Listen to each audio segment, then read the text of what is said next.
최근 느끼는 그 평온함, 혹시 당신이 더 이상 필요하지 않은 것들을 놓아주기 시작했다는 신호일지도 모릅니다. 70세를 넘어서면 많은 이들이 삶의 무게가 조금씩 가벼워지는 변화를 느낍니다. 남의 기대, 사회적 압박, 인정받고자 하는 욕구가 서서히 사라지기 시작하죠. 삶이 쉬워진 게 아니라 이제는 짊어지지 않아도 되는 짐을 내려놓기 시작한 것입니다. 이번 이야기에서는 나이 들며 자연스럽게 사라지는 7가지 마음의 짐, 그리고 그 자리에 찾아오는 뜻밖의 평화에 대해 나눠보려 합니다. 아직 놓지 못한 것이 있다면 지금 그 평화가 당신에게 말을 걸고 있을지도 모릅니다. 함께 해주세요. 제1장 다른 사람들의 의견, 어떤 방에 들어서는 것이 마음의 준비를 하는 것을 의미했던 시절이 있었습니다. 육체적으로가 아니라 감정적으로 말입니다. 거울 속 자신을 확인하고 목소리 톤을 조절하고 걸음걸이를 가능했습니다. 이건 너무 시끄러울까? 너무 평범한 거? 너무 과한가? 그 질문들은 소리 내어 말하지 않았지만 낮은 웅걸거림처럼 당신을 따라다니며 당신이 어떻게 옷을 입고 어떻게 웃고 심지어 어떻게 자녀를 키우는지까지 형성했습니다. 수십 년 동안 다른 사람들의 의견은 나침반처럼 느껴졌습니다. 당신 자신의 기쁨과는 다른 방향을 가리킬 때조차 따라야만 할 것 같은 나침반이었습니다. 하지만 70세가 넘으면 무언가 변합니다. 완전히 신경을 끄게 되어서가 아니라 마침내 명확하게 보기 시작하기 때문입니다. 당신은 대부분의 의견이 덧없으며 종종 당신의 진실보다는 다른 사람의 불안감에 관한 것임을 깨닫습니다. 그리고 서서히 그 무게가 떨어지기 시작합니다. 이제 74신 영숙 씨는 수년간 조용히 살아왔습니다. 베이지색 옷을 입고 단정한 꽃을 심고 주말마다 그린 그림을 숨기면서 말입니다. 그녀는 사람들의 입에 오르내리는 것을 두려워했습니다. 판단받고 오해받는 것을요. 하지만 어느 부드러운 봄날 아침 미완성된 캠퍼스 앞에 서 있던 그녀는 문득 이런 생각을 하는 자신을 발견했습니다. 남들이 어떻게 생각하는지가 뭐가 중요하지? 그 순간 무언가 깨졌습니다. 오늘날 그녀의 화단에는 들꽃들이 자유롭게 피어납니다. 그녀는 햇살 같은 노란색 옷을 입습니다. 그녀의 작품들은 어떤 것은 조금 삐뚤게, 어떤 것은 일상적이지만 자랑스럽게 벽에 걸려 있습니다. 그리고 그녀는 50대 시절보다 지금 훨씬 더 많이 웃습니다. 인정받고 싶은 욕구를 내려놓는다는 것은 자신을 닫아버리는 것을 의미하지 않습니다. 마침내 자신의 목소리가 어떻게 들리는지 들을 수 있도록 소음을 차단하는 것을 의미합니다. 사람들은 언제나 의견을 가질 것이고 일부는 남겠지만 대부분은 지나갈 것입니다. 하지만 당신은요? 당신은 당신의 선택의 결과를 안고 살아가야 할 사람입니다. 그리고 당신이 걸어온 모든 길을 생각하면 성과보다 평화를 선택하는 것은 이기적인 것이 아닙니다. 그것은 지혜로운 것입니다. 여기 당신을 위한 질문이 있습니다. 당신이 더 이상 허락을 구하지 않게 된 삶의 영역은 무엇이며 그렇게 했을 때 어떤 일이 일어났나요? 아래 댓글로 알려주세요. 그리고 계속 저희와 함께 해주세요. 다음으로는 유행을 놓치는 것이 당신을 시대에 뒤떨어지게 만드는 것이 아님을 탐구할 것입니다. 그것은 단지 당신이 더 나은 것, 즉 자기 자신 안에서의 편안함을 찾았다라는 의미일 뿐입니다. 제2장 유행을 따르려는 노력, 시대에 뒤처지지 않는 것이 일종의 생존 방식처럼 느껴졌던 때가 있었습니다. 남에게 좋은 인상을 주기 위해서가 아니라 소속되기 위해서였습니다. 휴대폰을 바꾸는, 스타일을 바꾸는, 모두가 좋다고 하는 새로운 건강 트렌드를 시도하든 뒤처지지 않아야 한다는 압박감은 허영심 때문이 아니었습니다. 그것은 존재감을 드러내기 위함이었습니다. 배경 속으로 사라지지 않기 위해서였습니다. 그리고 그 압박감을 항상 요란하지 않았습니다. 그것은 미묘한 곳에서 나타났습니다. 존재감보다 젊음을 칭찬하는 칭찬 속에서, 가족들의 무심한 말 한마디 속에서, 심지어 내가 뒤처지면 사람들이 나를 다르게 볼까? 라고 궁금해하는 조용한 목소리 속에서도 말입니다. 하지만 나이가 들면서 특히 70세가 넘으면 그 절박함을 사라지기 시작합니다.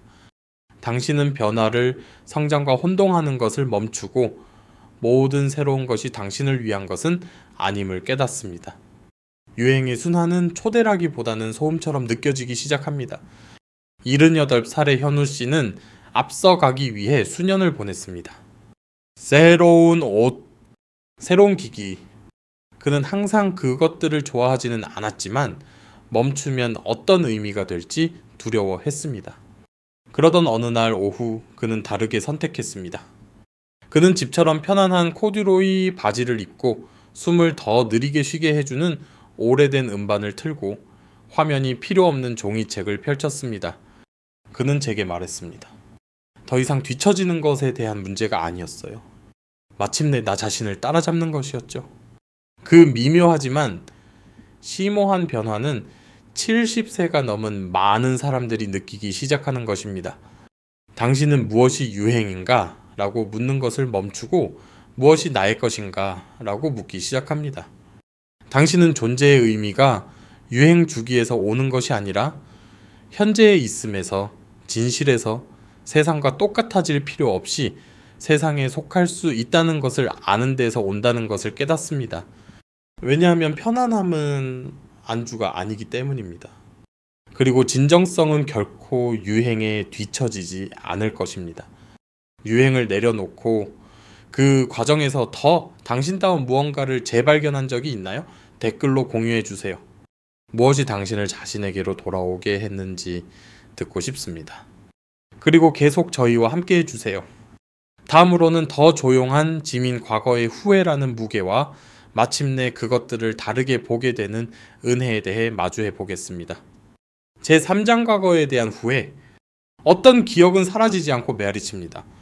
놓쳐버린 기회. 결코 마음 편치 않았던 선택.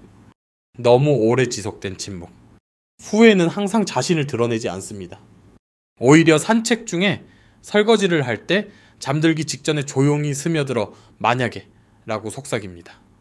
당신을 괴롭히기 위해서가 아니라 당신이 한때 서 있던 갈림길과 당신의 길을 선택했을 때의 당신을 상기시키기 위해서입니다.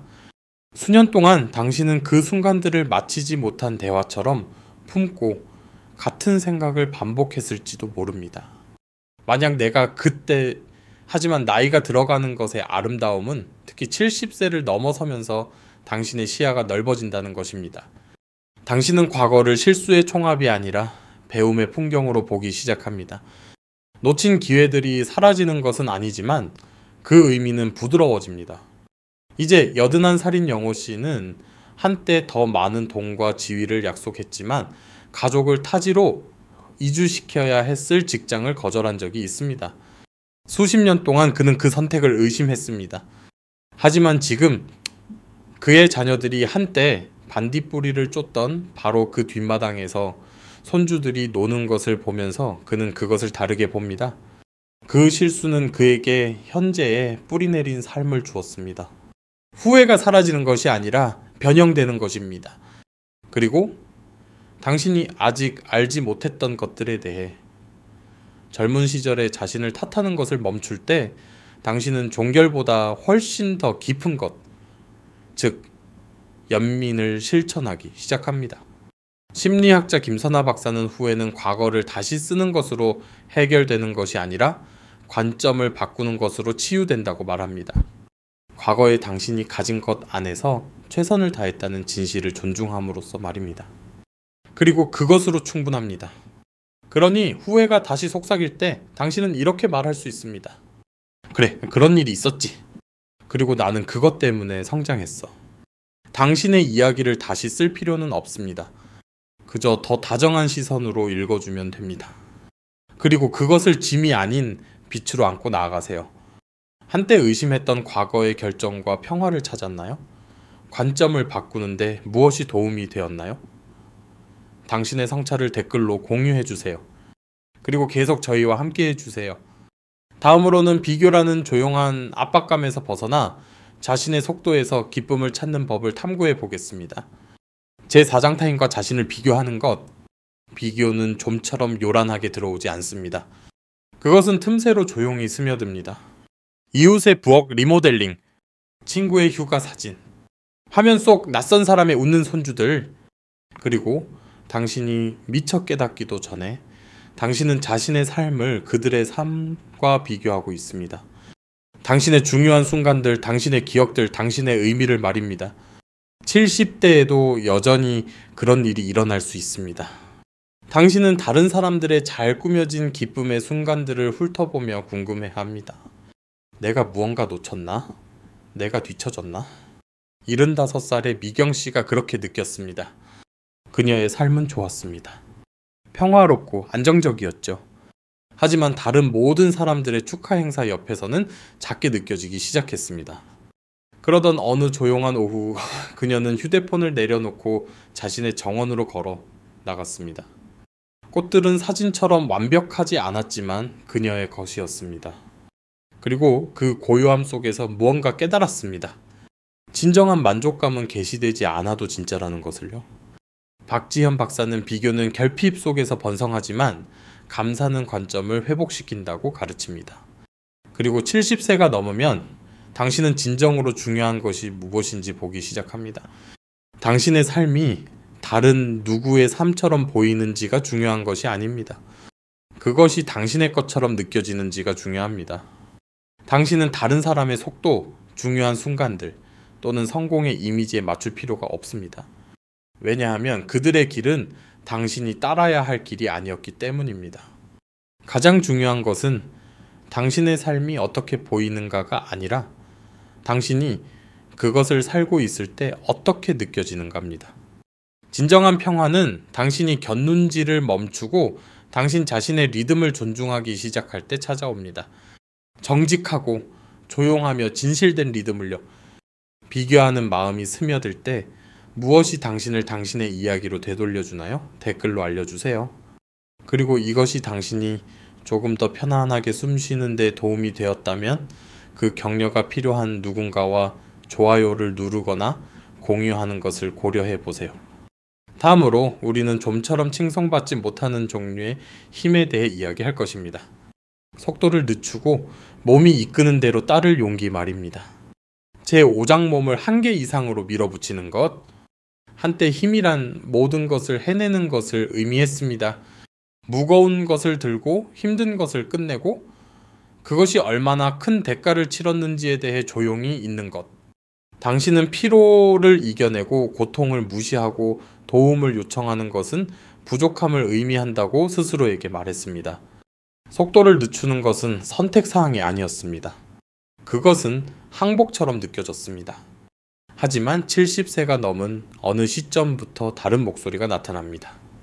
더 부드럽고 더 지혜로운 목소리입니다. 그것은 소리치지 않고 부드럽게 제안합니다. 당신은 이미 자신을 증명했어요. 이제 당신을 돌봐줍니다. 이제 80살인 정수 씨는 오랫동안 매주 잔디를 깎는 것에 자부심을 가졌습니다. 태양이 아무리 뜨겁고 몸이 아무리 피곤해도 말입니다. 그는 약해 보이고 싶지 않았습니다. 하지만 한 번의 어지럼증과 무시할 수 없는 의사의 경고가 무언가를 바꾸었습니다. 그는 동네 학생에게 그 일을 맡겼습니다. 그리고 바뀐 것은 단지 일과만이 아니었습니다. 그것은 이야기였습니다. 이제 정수 씨는 같은 태양을 즐기지만 그늘에서 아이스티를 마시며 야구에 대해 이야기합니다. 그가 포기했기 때문이 아니라 자존심보다 평화를 선택했기 때문입니다. 그는 독립성을 잃지 않았습니다. 그는 그것을 재정의했습니다. 국립보건원에 따르면 노년층 부상의 주된 원인은 약해서가 아니라 수십 년 동안 속도를 늦추는 것이 뒤처지는 것이라고 들어왔기 때문에 발생하는 과로입니다.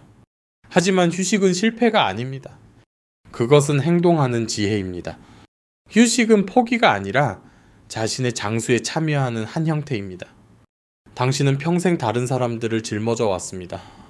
이제 진정한 힘은 죄책감 없이 보살핌 속에서 자신이 부축받도록 허용하는 것을 의미할지도 모릅니다. 왜냐하면 지혜는 더 많이 하는 것에 있는 것이 아니라 충분히 했다는 것을 아는 데 있기 때문입니다. 당신의 몸의 리듬이나 필요를 더 잘 존중하기 위해 변화를 준 적이 있나요? 당신의 변화를 댓글로 공유해 주세요. 그리고 계속 저희와 함께 해주세요. 다음으로는 해결되지 않은 분노의 조용한 대가와 마침내 그것을 놓아주었을 때 찾아오는 예상치 못한 평화에 대해 이야기할 것입니다. 제6장원한을 붙잡고 있는 것. 어떤 집들은 명백한 방식으로 자신을 드러내지 않습니다. 어깨에 앉아 있거나 무릎이 아프지도 않습니다. 대신 가슴 속에 조용히 자리 잡습니다.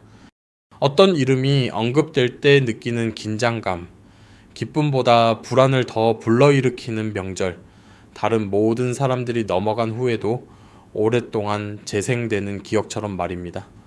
오랜 세월 동안 붙잡고 있는 것이 안전처럼 느껴질 수 있습니다. 분노는 일종의 갑옷이 되어 내가 계속 화를 내면 다시 상처받지 않을 수 있어 라고 말하는 방식이 됩니다. 하지만 시간이 지나면서 특히 70세가 넘으면 그 대가를 감지하기 시작합니다. 한때 보호막처럼 느껴졌던 것이 이제는 무게처럼 느껴집니다. 그리고 고통을 막기 위해 쌓았던 벽이 서서히 평화까지 막아버렸습니다. 79살의 은희 씨는 이것을 잘 압니다. 그녀는 20년 넘게 언니와 말을 섞지 않았습니다. 무엇 때문에 다퉜는지는 잊혔습니다.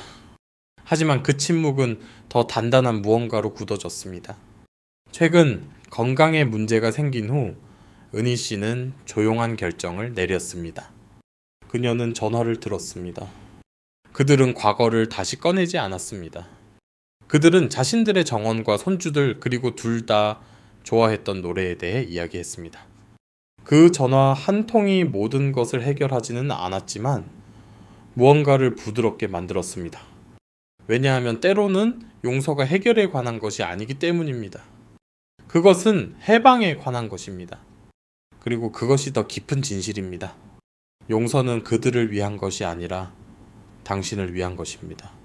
서울 아산병원에 따르면 원한을 놓아주는 것은 스트레스를 줄이고 불안을 완화하며 심지어 심장 건강을 개선한다고 합니다. 일어난 일을 지우기 때문이 아니라 억울함은 보호하는 것보다 더 많은 것을 훔쳐가기 때문입니다. 놓아준다는 것은 그것이 괜찮았다고 말하는 것이 아닙니다. 당신의 평화가 고통보다 더 중요하다는 것을 결정하는 것을 의미합니다. 당신의 에너지가 과거에 갇히기에는 너무나 소중하다는 것을요. 그러니 스스로에게 물어보세요. 당신은 아직 무엇을 붙잡고 있으며 그것이 여전히 당신을 가로막고 있나요? 준비가 되었다면 당신의 이야기를 댓글로 공유해 주세요. 그리고 다음 장에서는 우리 중 많은 사람들이 수십 년 동안 살아온 더 조용한 압박감, 즉 결코 우리 것이 아니었던 시간표를 맞추기 위한 경쟁에 대해 살펴보겠습니다. 제7장 다른 사람의 시간표에 맞추려 서두르는 것. 처음부터 삶은 우리에게 조용한 각본을 쥐어줍니다. 이 나이까지 졸업하고 저 나이까지 정착하고 제때 은퇴하라는 이러한 이정표들은 좀처럼 선택처럼 느껴지지 않습니다. 오히려 의무처럼 느껴집니다. 당신이 제대로 가고 있다는 것을 증명하기 위해 체크해야 할 항목들처럼요. 그리고 삶이 그 각본을 정확히 따르지 않을 때 체크되지 않은 항목들은 사라지지 않습니다. 그것들은 남아 있습니다. 조용한 죄책감으로 머무는 의심으로 변합니다. 하지만 70대에는 무언가 변합니다. 당신은 그 시간표들이 결코 당신의 것이 아니었음을 보기 시작합니다. 그것들은 깊이보다 속도를, 의미보다 마감일을 중시하는 문화에 의해 쓰여졌습니다. 당신이 한 번도 만나본 적 없는 사람들에 의해 당신이 살지 않는 삶을 위해 만들어진 것입니다. 이제 82살인 석진 씨는 오랫동안 피아노를 배우는 것을 꿈꿔왔습니다. 하지만 수십 년 동안 그는 스스로에게 너무 늦었다고 말했습니다. 손가락은 너무 뻣뻣하고 그의 시간은 지나갔다고요. 그럼에도 불구하고 어느 날 아침 그는 피아노 앞에 앉았습니다. 음들은 느리고 고르지 않게 나왔지만 기쁨은 즉각적이었습니다. 그는 말했습니다. 내가 이걸 완전히 마스터할 수 있을지는 신경 쓰지 않아요. 그저 시작했다는 사실이 중요할 뿐입니다. 그것이 더 깊은 진실입니다. 도착하는 것보다 되어가는 과정이 더 중요합니다. 그리고 서울대학교 노년학 연구소의 연구는 이를 확인시켜줍니다. 노년층은 오래된 기대를 채우는 것보다 새로운 것을 시작하는 것에서 더 큰 만족감을 찾는다는 것입니다. 왜냐하면 처음으로 그들은 자신을 위해 그것을 하고 있기 때문입니다. 그러니 부드럽게 스스로에게 물어보세요. 무엇이 여전히 나를 부르고 있는가? 만약 그 갈망이 여전히 당신 안에서 무언가를 움직인다면 그것은 너무 늦지 않았습니다. 당신은 뒤처진 것이 아닙니다. 당신은 그저 준비가 된 것뿐입니다. 당신의 시간에 당신의 방식으로 말입니다. 지금 당신이 시작하도록 스스로에게 허락하고 있는 꿈은 무엇인가요? 아래에 공유해 주세요. 그리고 이것이 공감되었다면 다른 누군가도 시작할 수 있도록 같은 격려가 필요할지 모르니 전달해 주세요. 마지막 생각들. 잠시 시간을 가져보세요. 당신은 방금 7개의 보이지 않는 짐들을 거쳐왔습니다. 각각은 보기보다 조용했지만 당신이 깨달았던 것보다 무거웠습니다. 그리고 아마도 당신이 들으면서 당신 안에 무언가가 부드러워졌을지도 모릅니다. 아마도 당신은 다른 사람의 목소리에서 당신의 이야기를 보았거나 마침내 무언가를 내려놓을 수 있도록 스스로에게 허락했을 것입니다. 내려놓음은 항복이 아니라 명확함입니다. 수십 년간 노력하고 봉사하고 얼마나 많이 짊어질 수 있는지로 당신의 가치를 측정해 온 후에 당신은 마침내 물을 수 있게 됩니다. 내 삶에서 여전히 공간을 차지할 가치가 있는 것은 무엇인가? 그렇지 않은 것은 무엇인가? 어쩌면 이제는 쫓는 것을 멈추고 소중히 여길 때일지도 모릅니다. 당신의 아침을, 당신의 웃음을, 당신의 이야기를, 당신의 평화를 소중히 여기세요. 그러니 당신에게 묻겠습니다. 당신은 어떤 짐을 내려놓을 준비가 되었나요? 그리고 그 자리에 무엇을 위한 공간을 만들고 있나요? 당신의 성찰을 댓글에 남겨주세요. 당신이 그렇게 함으로써 누군가가 더 편안하게 숨 쉴 수 있을지 모릅니다. 이것이 당신에게 평온함, 명확함, 또는 당신이 필요로 하는지 몰랐던 잠시의 쉼을 가져다 주었다면 좋아요를 누르거나 공유하거나 구독해주세요. 당신은 다른 누구의 시간표가 아닌 당신의 진실로 만들어진 삶을 살 자격이 있습니다. 다음 장에서 뵙겠습니다.